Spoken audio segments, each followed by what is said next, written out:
Hola nuevamente, vamos a estar viendo durante este módulo cuarto las epístolas de Primera y Segunda Tesalonicenses que ya vimos, la epístola a los Gálatas que también ya vimos, y durante este tercer viaje misionero de Pablo también él escribe a los Corintios varias cartas, de las cuales tenemos inspiradas por el Espíritu Santo dos cartas, Primera y Segunda a los Corintios, que es lo que vamos a ver ahora.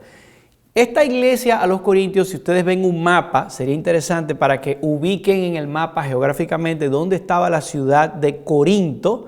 Es una ciudad que estaba al oeste de Atenas y es un lugar donde le daba un puerto, el acceso al agua también para ellos poder navegar en el puerto de Cencrea, por ejemplo, cerca en la costa. Pero en Corinto era una ciudad que pasaba mucho lo que sucede en Florida, por ejemplo, con Miami y Tallahassee. No sé cuántos de ustedes conocen que la capital real de Florida es Tallahassee. Nadie sabe que es Tallahassee porque Tallahassee no es tan famosa. Eso pasaba con Corinto, que Atenas es la capital de ese lugar de ahí de Grecia, pero no era tan famosa como Miami es famosa en Florida. Es decir, Miami vendría a ser lo que era Corinto, una ciudad política, comercial, el punto de reunión por excelencia. O sea, si van a venir a una reunión en Florida, todo el mundo llega por Miami, es uno de los aeropuertos más concurridos del mundo. Está el de Miami, está el de Dubái, está el de Singapur. Esos puertos son muy concurridos. Y eso pasaba con la ciudad de Corinto, que era esa capital política y comercial de Grecia. Y por eso tenía, como pasa en Miami, una población mixta, junto con la prosperidad del lugar. Y eso promovió también, lamentablemente, un espíritu licencioso que era notorio aún en Grecia. Algunas personas hablaban de la brutalidad del occidente con la sensualidad del oriente, al punto que la palabra fornicación era una palabra que se traducía como corintiar. Una persona que está corintiando es una persona que está fornicando, porque era una ciudad conocida por su depravación. Muy mixta, muy conocida, pero es una enseñanza interesante para nosotros. Fíjense cómo, haciendo un paréntesis aquí, hablando de misiones, muchas personas a veces se apartan a los pueblos, a las aldeas, lo cual está bien para predicar el evangelio. Pero fíjense que en el Nuevo Testamento el patrón fue fundar iglesias en las ciudades grandes, en las grandes metrópolis, donde muchas personas llegaban y ahí se podía predicar y difundir el mensaje del evangelio.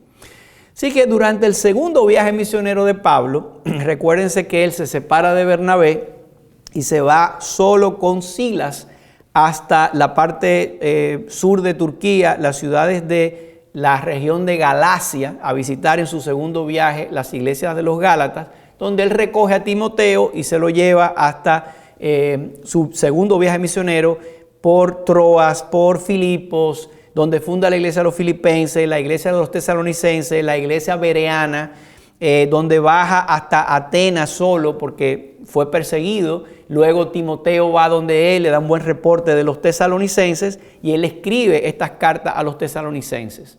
Luego de eso, él está en Corinto un tiempo y ahí es donde él por primera vez tiene contacto con esta gente de Corinto y comienza esta iglesia en Corinto, donde él conoce también a unos judíos, Priscila y Aquila, que se los lleva y los deja en Éfeso para él fundar esta iglesia en Éfeso durante su segundo viaje y regresa.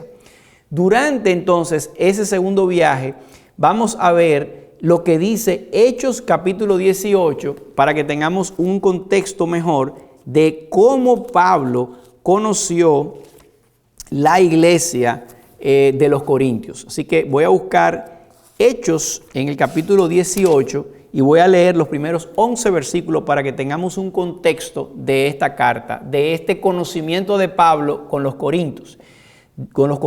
Dice así Hechos capítulo 18. Después de estas cosas, Pablo salió de Atenas. ¿Te acuerdan que estaba en Atenas predicando en el Areópago? Y se fue a Corinto. Y halló a un judío llamado Aquila, natural del Ponto, recién venido de Italia, con Priscila su mujer, por cuanto Claudio había mandado que todos los judíos saliesen de Roma. Fue a ellos y como era del mismo oficio, se quedó con ellos y trabajaban juntos, pues el oficio de ellos era hacer tiendas.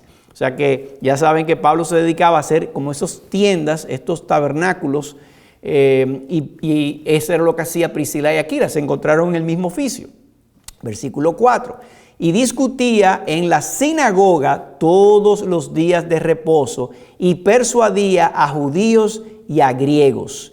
Y cuando Silas y Timoteo vinieron de Macedonia, Pablo estaba entregado por entero a la predicación de la palabra, testificando a los judíos que Jesús era el Cristo. Pero oponiéndose y blasfemando estos, les dijo, sacudiéndose los vestidos, vuestra sangre sea sobre vuestra propia cabeza, yo limpio, desde ahora me iré a los gentiles. Miren qué interesante. Hasta cuando Pablo llega a Corinto, la estrategia era llegar a la sinagoga de los judíos. Pero en Corinto pasó algo interesante. Y es que comenzaron a blasfemar y a contradecir lo que Pablo decía. Y Pablo decidió, ¿saben qué? No vengo más a la sinagoga. Me voy a dedicar a predicar a los gentiles. Versículo 7. Y saliendo de allí, de esa sinagoga, se fue a la casa de uno llamado Justo. Eso fue en Corinto de nuevo. Temeroso de Dios, la cual estaba junto a la sinagoga. O sea que le puso una sucursal al lado de la sinagoga. Y Crispo, el principal de la sinagoga, creyó en el Señor con toda su casa.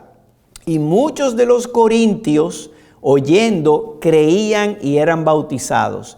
Entonces el Señor dijo a Pablo en visión de noche, no temas, sino habla y no calles, porque yo estoy contigo y ninguno pondrá sobre ti la mano para hacerte mal, porque yo tengo mucho pueblo en esta ciudad.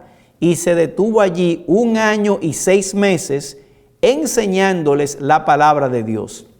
Así que con esto vemos el contexto. Dice que Pablo llegó a Corinto y estuvo 18 meses enseñando la palabra de Dios a estos gentiles en casa de Justo, y hasta el principal de la sinagoga se convirtió y estaba oyendo la palabra. Así que Pablo se asoció allí con Aquila, un judío recién llegado de Italia a raíz de un edicto del emperador Claudio que desterró de Roma a los judíos. Pablo vivió en la ciudad de Corinto en la casa de Aquila y trabajaba con él haciendo tiendas y visitaba cada sábado esta sinagoga de Corinto para los judíos y los griegos. Y luego entonces, como ya leímos, se volvió a los gentiles, entrando a la casa de uno llamado Justo, temeroso de Dios. Y el Señor Jesucristo le dio ánimo, diciéndole que él tenía mucho pueblo. Así que Pablo se detuvo en Corinto por 18 meses enseñándoles la palabra de Dios. Eso fue durante el segundo viaje. Luego de eso, sabemos que entonces él regresa de nuevo y entonces hace un tercer viaje misionero alrededor del 56 al 60 después de Cristo. De nuevo, Pablo visita las iglesias de Galacia, va a Éfeso y en el tercer viaje misionero, ahí Pablo dura unos 3 años, no precisamente en Éfeso, pero en esa región. Él dura 2 años fijos en Éfeso, pero en general él iba y venía porque iba visitando a todas las regiones de por allí, y de ahí él escribe desde Éfeso a los Gálatas. Los corintios entonces le escriben, porque acuérdense que los corintios ya lo conocían del segundo viaje, y Pablo les contesta una primera carta, y Pablo envía a Tito a Corinto y se verían entonces en Troas. Pero como él fue a Troas y no vio a Tito, entonces Pablo va a Macedonia. Y luego en Filipos se reúne con Timoteo y Erasto, y entonces luego llega a Corinto y escribe a los romanos. O sea que él tiene una relación con los corintios, donde desde esa ciudad, desde ese lugar, él también escribió estas cartas importantes, como la carta de Pablo a los romanos, se escribió desde Corinto. Bien, eso en cuanto a los viajes. Vamos entonces a hacer una introducción con respecto también al trasfondo de la carta. Como les decía, Pablo reside 3 años durante su tercer viaje misionero en esta ciudad de Éfeso, y donde hay viajeros que entran y salen e informan a Pablo acerca de lo que estaba pasando en la iglesia de los Corintios. Pablo entonces escribe una carta personal a la carta de primera de Corintios, y miren cómo sabemos esto. Si quieren, vayan buscando primero a los Corintios para ver estos textos. Pero fíjense lo que pasa. Lo que estamos diciendo es que Pablo escribió 4 cartas que sepamos nosotros a los Corintios. 2 de ellas fueron inspiradas por el Espíritu Santo y están aquí registradas en la Biblia. Y 2 de ellas son referencias que él mismo hizo de esas cartas en estas. Por ejemplo, en 1 Corintios 5:9, él dice, en la primera vez que él escribe aquí, según esta Biblia, primera carta a los Corintios, él dice, os he escrito por carta que no os juntéis con los fornicarios. Entonces, quiere decir que él ya le había mandado una carta anterior a 1 Corintios. Pero después de esta carta personal, entonces él escribe obviamente 1 Corintios desde Éfeso, y debido a que Pablo recibe más información de que los corintios continuaban en desobediencia, entonces él decide visitarlos desde Éfeso, se traslada a Corintio y luego regresa otra vez a Éfeso. Y él le dice en la segunda carta que él los visitaría por una tercera vez. Pero luego entonces Pablo escribe una segunda carta personal, que es después de la primera carta que él escribió una segunda carta personal. Podemos verlo en 2 Corintios 2:4. Todo esto yo lo tengo documentado en el libro de texto, lo pueden leer ahí, pero aquí lo quiero mencionar para que tengamos este contexto histórico. Dice en 2 Corintios 2:4, porque por la mucha tribulación y angustia del corazón os escribí con muchas lágrimas, no para que fueseis contristados, sino para que supieseis cuán grande amor es el que os tengo.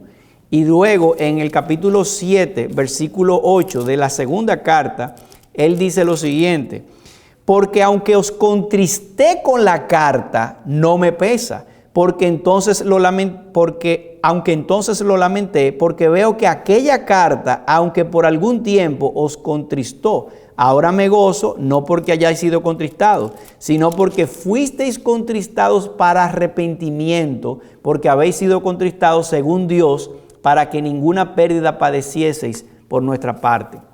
O sea que luego que él decide ir a Corinto por tercera vez, pero antes él se queda en Filipos, desde donde él escribe esa segunda carta a los Corintios. O sea que en resumen, por 1 Corintios vemos que él había escrito antes, no se junten con los fornicarios. Esa es la primera carta personal. Luego él escribe 1 Corintios, donde él dice eso.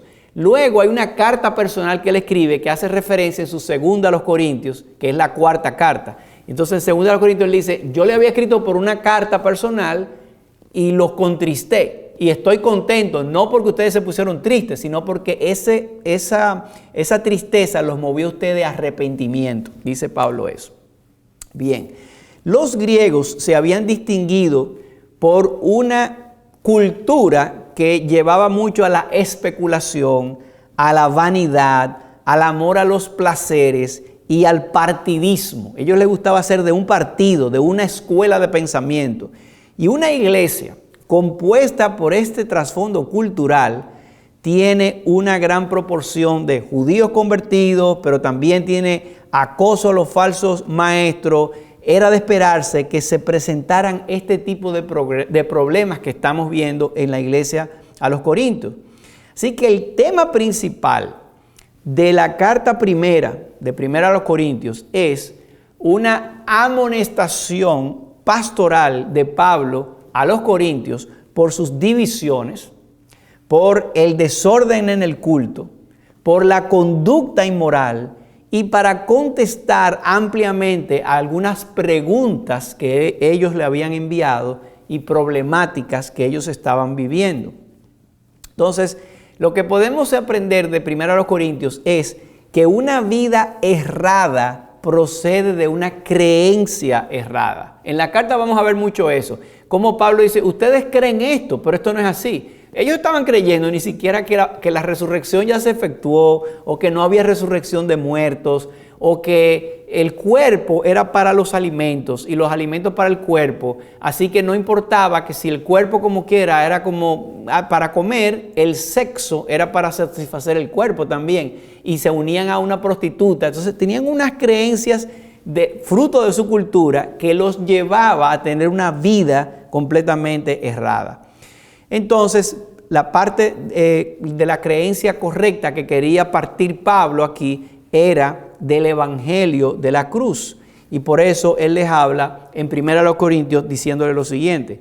Si quieren, vayan a 1 Corintios en el capítulo 1 y miren lo que dice en el versículo 26.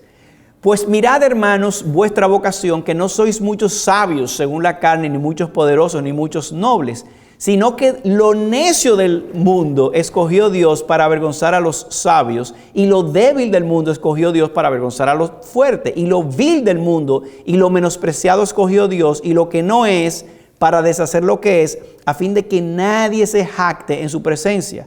Mas por Él, por Dios, estáis vosotros en Cristo Jesús, el cual nos ha sido hecho por Dios sabiduría, justificación, santificación y redención, para que, como está escrito, el que se gloría, gloríese en el Señor. Así que, hermanos, cuando fui a vosotros para anunciaros el testimonio de Dios, no fui con excelencia de palabras o de sabiduría, pues me propuse no saber entre vosotros cosa alguna, sino a Jesucristo y este crucificado.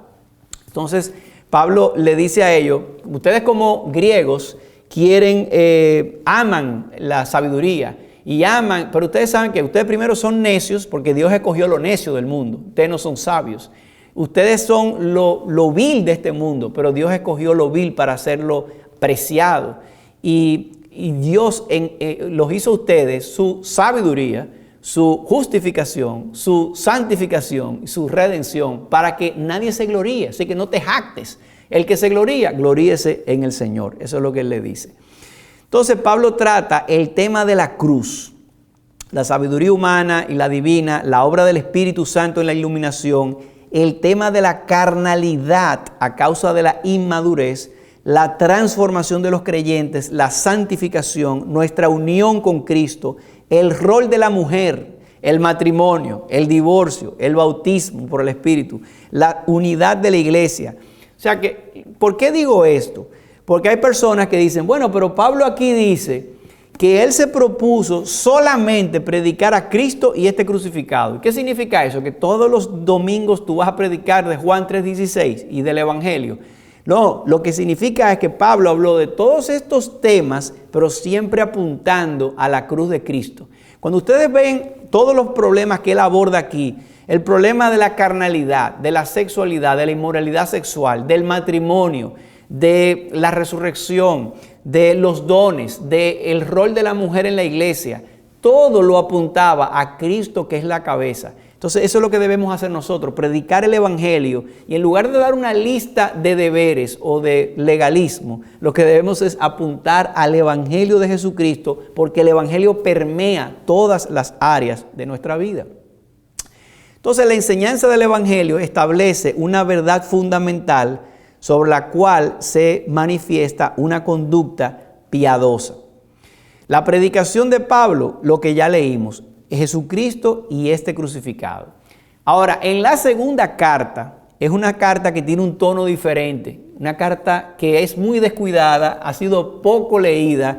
Piensen cuándo fue la última vez que usted escuchó un sermón sobre segunda a los Corintios. Es muy descuidada esta carta.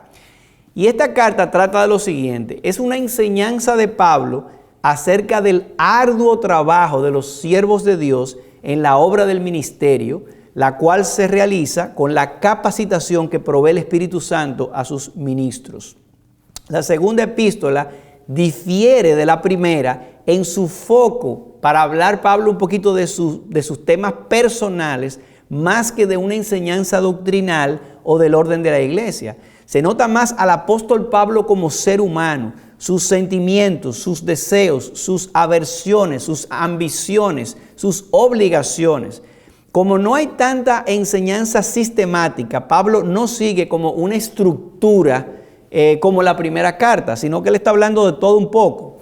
Así que el tema central en la segunda carta a los Corintios, y lo que hace tan importante para todo creyente esta carta, es la enseñanza de Pablo de que ser un siervo de Dios en el ministerio es un trabajo arduo que solamente podemos hacerlo con la capacidad que nos da Dios, de la competencia que Dios nos da. Esa obra no tiene nada que ver con llamar un grupo de gente a observar un conjunto de reglas. Eso sería una secta. La efectividad del ministerio viene del Espíritu Santo y su meta es que la gente se reconcilie con Dios. Por eso Pablo habla en el famoso capítulo 5 de 2 de los Corintios de que ya Dios se propuso en su soberanía reconciliar al mundo. Y dice, nosotros somos embajadores en el nombre del Señor y les decimos, reconciliaos con Dios. ¿Y por qué no todo el mundo se reconcilia? Ya eso le pertenece a Dios. Pero mi labor como embajador es pedirle a todo el mundo, decirle la buena noticia, Dios ya hizo la paz por medio de Jesucristo. Reconciliaos con Dios. Al que no conoció pecado, por nosotros lo hizo pecado para que nosotros fuésemos hechos justicia de Dios en él. Bien, entonces, lugar y fecha de la Escritura. ¿Dónde fue escrita la primera carta?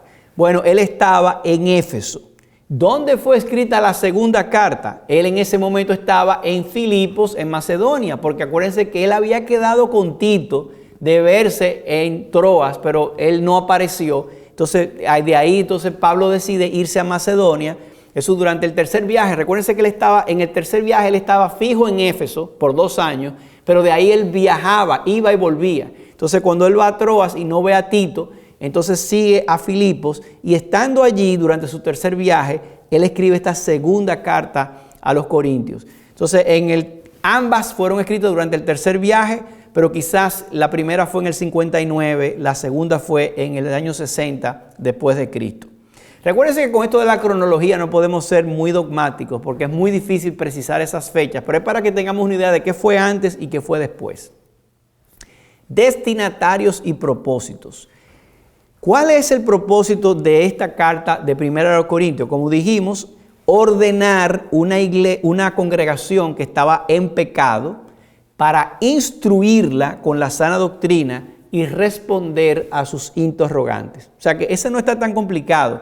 Ustedes saben que los Corintios es una iglesia muy peculiar por todo lo que estaba pasando allí. Él quería traer orden, él quería traer instrucción, él quería traer respuestas a sus preguntas. Ahora, el propósito de la segunda carta es responder a burlas y falsas acusaciones que los falsos maestros le habían hecho a Pablo y también corregir lo que estaba deficiente todavía en Corinto. Problemas que Pablo enfrentaba en Corinto, que son comunes a ambas cartas: divisiones internas, negligencia que tenía la iglesia en la aplicación de la disciplina eclesiástica, mala práctica de algunos de acudir a los tribunales para acusarse unos con otros. Necesitaban una explicación del matrimonio, porque ellos estaban pensando como que podían separarse, casarse, darse en casamiento, sobre el divorcio, el nuevo matrimonio, la cuestión de la comida sacrificada a los ídolos. Eso es un problema de conciencia. Porque en una sociedad tan pagana como Corinto, imagínense ustedes la gente sacrificando a los ídolos alimentos y esas carnes después de esos eventos religiosos, pues para que no se perdieran las vendían bien baratas. Entonces los hermanos iban al mercado, mira, esta carne es sacrificada a los ídolos, esa es más barata porque ya la usaron en un templo, pero la carne estaba todavía conservada, estaba fresca, la podían comer y salía más barata. Entonces habían hermanos que decían, no, esa carne fue sacrificada a los ídolos, yo no puedo comer de ahí. Entonces Pablo explica que un ídolo no es nada en el mundo, etcétera, y que de todo lo que se come, todo lo que se vende en la carnicería, independientemente que sea sacrificado a los ídolos o no, comed sin motivos de conciencia. Ahora, cuando tú te la comas, por causa de la conciencia del otro, si el otro dice, mira, esto es sacrificado a los ídolos, vamos a comer. No. Si es así, no, yo no lo voy a comer por un motivo religioso. Pero si nadie dice nada, cómete tu carne, tranquilo. Eso es lo que Pablo le está diciendo. Habla de la celebración de los cultos públicos, cómo la mujer tiene un rol que deberían guardar silencio mientras los hombres estaban enseñando. La cena del Señor, que había sido relegada a un nivel de comida normal y no esperaban a los otros y se hartaban de comida.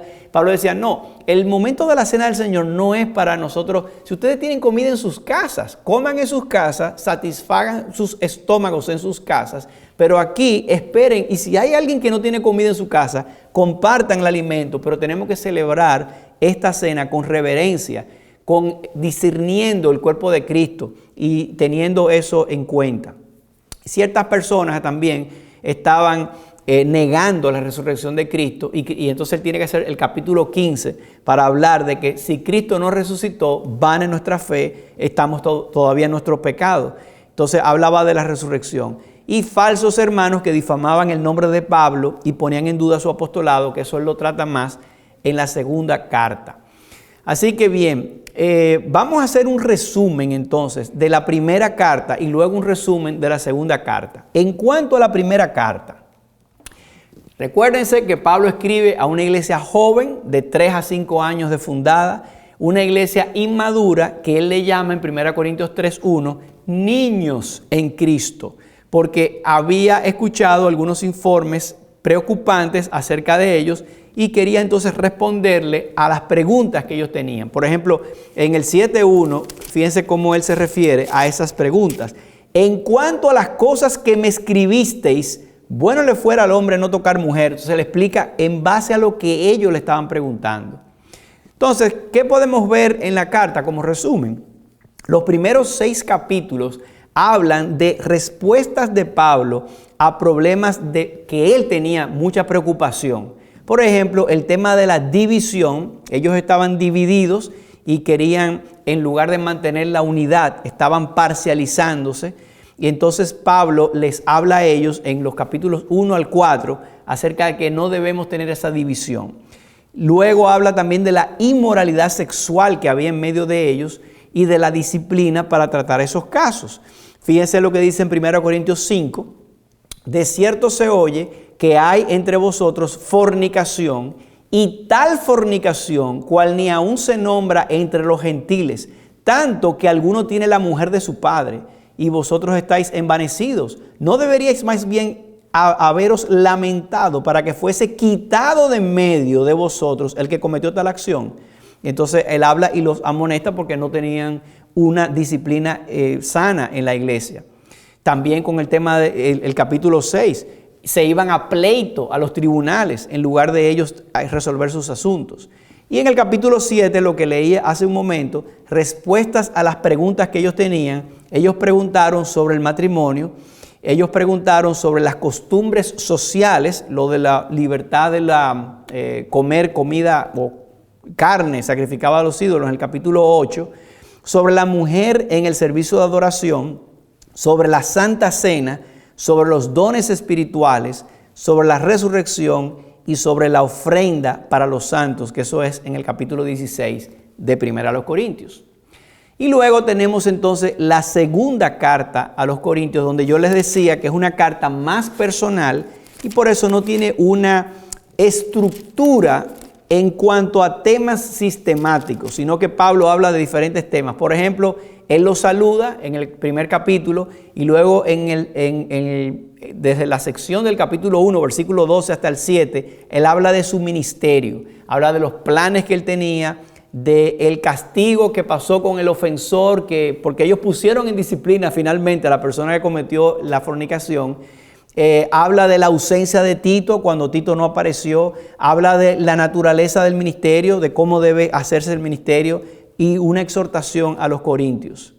Y luego entonces en el capítulo 8 y 9 es un precioso capítulo, muy bello, que habla de las ofrendas. Yo sé que las ofrendas no es un tema favorito que nosotros tenemos, pero miren qué interesante. En vez de Pablo hablarle a estos corintios, ustedes deben estar ofrendando, en vez de estar gastando dinero en sus pasiones y en sus deseos, él no le puso un mandamiento. Miren cómo él le puso la gracia de Dios en Cristo, que fue Cristo quien siendo pobre se hizo rico, o quien siendo rico se hizo pobre, para que nosotros en su pobreza fuésemos enriquecidos. Dice el capítulo 8, asimismo, hermanos, os hacemos saber la gracia de Dios que se ha dado a las iglesias de Macedonia, que en grande prueba de tribulación, la abundancia de su gozo y su profunda pobreza abundaron en riquezas de su generosidad. Las iglesias de Macedonia son las iglesias que estaban al norte, los filipenses, los bereanos, los tesalonicenses. Dice, esa gente sacaron de donde no tenían para darnos a nosotros ofrenda para los pobres. Pues doy testimonio de que con agrado han dado conforme a sus fuerzas y aún más allá de su fuerza, pidiéndonos con muchos ruegos que les concediésemos el privilegio de participar en este servicio para los santos. Y no como lo esperábamos, sino que a sí mismos se dieron primeramente al Señor y luego a nosotros por la voluntad de Dios. De manera que exhortamos a Tito para que tal como comenzó antes, asimismo acabe también entre vosotros esta obra de gracia. Por tanto, como en todo abundáis, en fe, en palabra, en ciencia, en toda solicitud y en vuestro amor para con nosotros, abundad también en esta gracia. No hablo como quien manda, sino para poner a prueba por medio de la diligencia de otros también la sinceridad de vuestro amor. O sea, Pablo tiene un tacto increíble. Le dice, miren, ustedes tienen de todo, tienen conocimiento, tienen dones, tienen recursos, pues abunden también en la generosidad, así como lo hicieron los de Macedonia. Yo no lo digo para imponerles una carga, yo lo digo para que ustedes, viendo el ejemplo de los otros, ustedes también sean movidos a la sinceridad del amor que yo sé que ustedes tienen. Porque, y miren el versículo 9, 8-9 de 2 Corintios. Porque ya conocéis la gracia de nuestro Señor Jesucristo, que por amor a vosotros se hizo pobre, siendo rico, para que vosotros con su pobreza fueseis enriquecidos. Y en esto doy mi consejo, porque esto conviene a vosotros que comenzasteis antes, no solo a hacerlo, sino también a quererlo desde el año pasado. Y entonces le exhorta que los ayuden con esa ofrenda para los de Jerusalén, que es una colecta que estaban haciendo. Él habla del patrón de las ofrendas, del propósito de las ofrendas, del procedimiento para la ofrenda, de la promesa de Dios para los oferentes, los ofrendantes. Y luego en el capítulo 10 habla entonces del apostolado de Pablo, la autoridad apostólica que él tenía, su conducta, el sufrimiento que él tuvo. De hecho, estos capítulos aquí del capítulo 11 es algo biográfico que no se ve en otros lugares, lo vamos a ver después. Pero eso cuando hablaba de que él fue humillado, despojado, que él estuvo en diferentes pruebas, eso es algo que es único en esta carta. Y finalmente en el capítulo 12 habla de la visita de Pablo, del desprendimiento que él tuvo y de las advertencias y de las bendiciones que él ha sido objeto.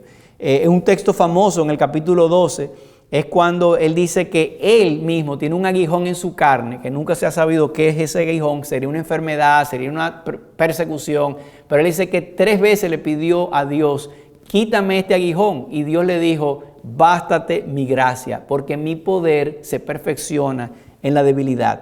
Así que él habló de todo esto en esta epístola y con eso voy a seguir pasando a lo que sigue, que es las peculiaridades, y con esto concluimos, las peculiaridades o ideas características que tienen estas dos cartas de 1 y 2 Corintios.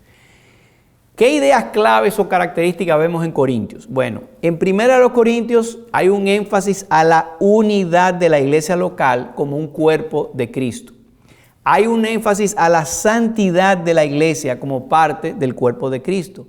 Y hay largos capítulos en 1 Corintios para explicar cada exhortación que él les hace en el tema. Recuerden que yo les decía, contrasten esto con los tesalonicenses, que solamente le decían un versículo, orad sin cesar, prueben todas las profecías, retengan lo bueno. Eran solamente textos cortos, en los Corintios era un capítulo largo. Por otro lado, según a los Corintios, con respecto a ideas claves, es la más personal, una de las más personales que Pablo ha escrito, más que doctrinal. Posee información acerca del corazón de Pablo que no se ve en otras cartas. Posee información acerca del ministerio de Pablo que no se encuentra en otro lugar en el Nuevo Testamento. Ahora, ¿qué ideas enfatizan ambas cartas, la primera y la segunda? La naturaleza del evangelio y la naturaleza del apostolado. La oposición satánica a la obra del Señor, que dice que Satanás se viste como un ángel de luz y que de las tinieblas Dios mandó a que resplandeciese la luz y que Satanás engaña, encubre. Dice, así como la serpiente engañó con su astucia a Eva, me temo que ustedes también han sido extraviados en vuestros sentidos. O sea que él hablaba de todo eso, de esa posición satánica. La necesidad de disciplina y del juicio para la salud espiritual de la iglesia como comunidad. Y detrás de cada uno de esos puntos existe un fuerte vínculo a la preocupación de un padre espiritual por sus hijos. Ambas cartas nos revelan el carácter personal de Pablo como un pastor, como un consejero, enfrentando tanto a los herejes como los enemigos personales. Revela su sabiduría, su celo, su tolerancia, sus principios, su integridad, su humildad y su constancia. Pero hay un detalle que para concluir quiero decirles de Corintios. En una ocasión, yo he hecho esto cuando predico sobre Corintios, introduzco mis sermones diciendo, ustedes recomendarían una iglesia, cuando ustedes lo llaman, dice, ¿qué iglesia tú me recomiendas en el sur de la Florida? Y yo estaba pensando en una iglesia que los hermanos están divididos, critican a sus pastores, hay un problema de fornicación en la congregación, ni siquiera lo han confesado, no ejercen la disciplina. La Santa Cena es un desorden, nadie tiene que ver con eso, los líderes compiten entre ellos, tienen problemas doctrinales, hay gente que se ha divorciado en la congregación y se vuelven a casar y no tienen como un orden en ese sentido. Y yo les pregunto, en la introducción del mensaje, ¿ustedes recomendarían una iglesia como esta? Entonces le digo, bueno, yo les voy a decir qué iglesia es esa, es la iglesia de los Corintios. Entonces, lo que quiero decir es, hermanos, a veces nosotros creemos y nos idealizamos las iglesias en el Nuevo Testamento como que si la iglesia mía de ahora, del contemporánea, fuera como las iglesias del Nuevo Testamento, como que fueran mejores, más sólidas, compartimos, nos amamos. No, hermanos, la iglesia era lo que ustedes ven en Corintios. Esa era la iglesia, lo mismo que es ahora. La iglesia es una comunidad de pecadores. Nosotros necesitamos el evangelio cada día. Y por eso es tan importante, y yo creo que en la providencia de Dios, Él nos ha dejado evidencia de que la iglesia no era lo que nosotros idealizamos, santos glorificados. No, somos pecadores que necesitamos el evangelio. Y eso es lo que nosotros debemos entonces andar como misioneros, como pastores, como maestros, como siervos de Cristo, amando a la gente y dándole esta instrucción, pasándole lo que es nosotros hemos recibido, el Evangelio de Jesucristo. Gracias por su atención y en el próximo segmento vamos a estar viendo el último segmento de este cuarto módulo correspondiente a la epístola a los romanos. Hasta entonces.